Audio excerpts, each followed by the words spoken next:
the theme of this mock draft was aggression. It's teams making aggressive moves to trade up, making smart moves to trade back. But the Lions, they trade up to 18 with the Cincinnati Bengals. I like it already. And I actually adjusted this graphic a little bit. Although so what I posted on Twitter, I had them trading a 2025 third rounder. Every time I tried it, it would go through. But the more I thought about it, and some people called me on Twitter, said that is probably realistic. I was thinking, yeah, they probably need a little bit more juice to move up there. So I put a second rounder. Let me know if that's too much when we get there. Let me know if that's too much for this player. But be ready. At pick 18, you're going to see your Lions. Perfect. So, JB, starting with number 1. No surprise. No surprise to those Chicago Bears, Caleb Williams. The key to this first round, though, or this opener, the Minnesota Vikings do not mess around. They want J.J. McCarthy. They don't want to risk anyone else trading up to 3 to 4, wherever. They go and get J.J. McCarthy at number 2. J.J. McCarthy. That. The Patriots get Drake May. Cardinals get Ohio State's Marvin Harrison Jr. But then look at this. The Washington Commanders, who had traded back to number 11. They got number 11 and 23 from the Vikings. They use that capital to get back up and still get Jaden Daniels. Nice. From the Chargers at 5. They get what they want. Vikings get what they want. Vikings have to give up a little more, so we like that here in the NFC North. Then we got Giants neighbors, Joe Alt to the Titans. And then the Raiders trading up with Atlanta to get Rome Odunze. Put him opposite Devontae Adams or whatever quarterback they go with, Aiden O'Connell, or who was ever drafted next. I'm going to move on to the next 8 picks, 9 through 16. This is where it starts to get even more fun. Look at this, the Dolphins. The Dolphins. Whew. If you could make that offense any more electric, it's adding a tight end. Arguably the best receiving tight end we've seen in a long, long time. They trade up with the Bears, with the Chicago Bears to number 9, to get Brock Bowers. I'd love your guys' thoughts on that. The Chargers, who had traded back from 5 to 11 with the Commanders, they still get their big left tackle, one that Jim Harbaugh has seen up close and personal, except for this last year when Tony Petitti wouldn't let him coach against Olu Fashanu. He goes to the Chargers at 11. Byron Murphy to the Broncos at 12. And then the Falcons, they trade back to 13 and still get Dallas Turner. Mm-hmm. Damn it. That's a move for the Falcons, right? I see them I would take him at 8 if I were them. Yeah. They trade back, still get him. Saints get a big tackle. The Colts get Terrion Arnold. And the Seahawks, they get Cooper DeJean. He goes to the Seahawks. They need some cornerback help. They need some safety help. There's the best of both worlds. I think I know who the Lions are going with at 18. Who do you think? Slatu. From UCLA? Yep. Any other guesses from the crew? I already know. All right, JV, roll it to the next one. Here we go. Lions at pick 18. Let's go. Hey. Stop it, man. They trade up and get arguably the most refined pass rusher in this draft. You could argue definitely Dallas Turner and Jared Verse are maybe more athletic. Maybe their ceiling is higher, but I think Latu is as close to his ceiling right now, not in a bad way. He's nearer to his ceiling than Dallas Turner, which means to me he's plug and play from day one. Yeah, NFL ready. Yeah, NFL ready. You put him opposite Aiden Hutchinson. The dude is an absolute beast. He had in the last 2 years. So the big concern, and this is a concern, and would be a concern for Brad Holmes, I think, probably. Latu. Oh, actually, are we playing this? Yeah. I want to let him play with the volume on because it's. I want people to hear. Taking notes of them, the strengths and weaknesses, if they're a high puncher, low puncher. I'm not just throwing a random move. I know that either I need to throw a swipe if he has high hands, or I need to throw something low if he has low hands. So it's just little things that, kind of give me that edge.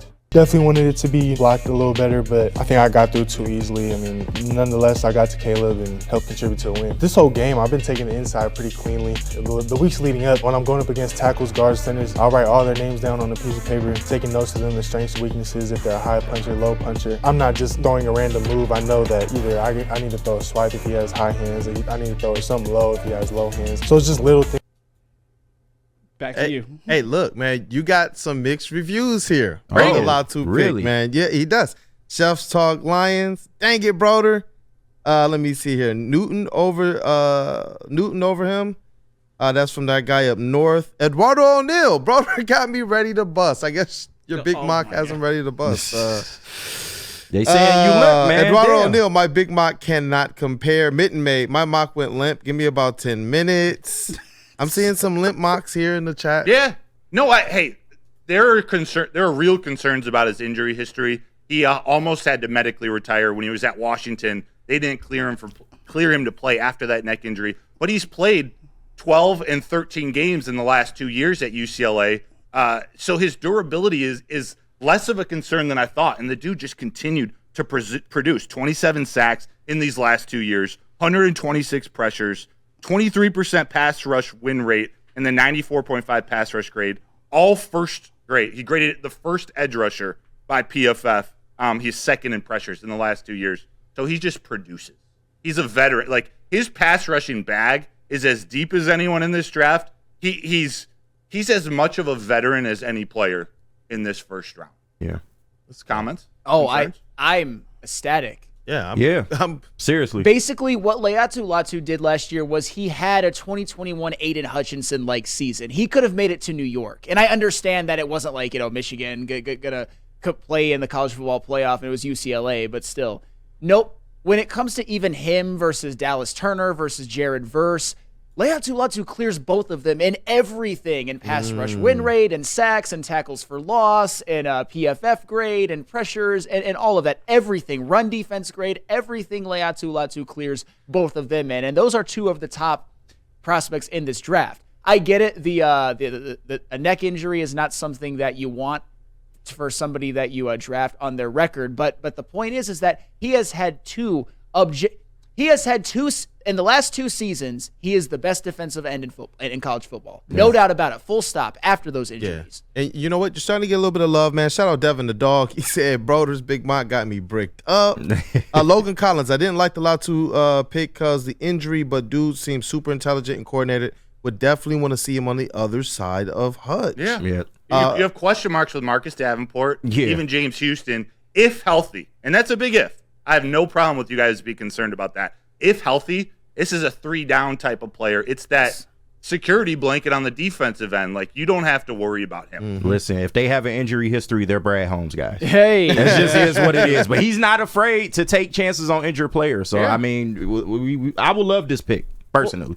And think about how much it benefits Latu playing on a defensive line that has Lee McNeil, DJ Reader, and Aiden Hutchinson. Yes. It's not just about like help for Hutch, which obviously he's the big dog, he's the best player. Like that's what we really frame everything in. But how much would Laiatu Latu benefit from playing on that stacked defensive line and also rotating with Davenport and James Houston? Insanely. What do you guys think about the Bears trading back from 9 and still landing Jackson Powers Johnson? JB, man. Which was another option for the Lions to pick at 18.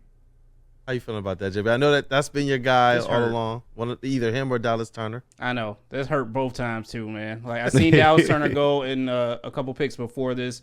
But, damn, JPJ is there as well, too. You got Nate Wiggins, not to mention who else Nate is Wiggins fell. in the next few picks as well, too. That I don't know. I still, my vote is out on Latu right now.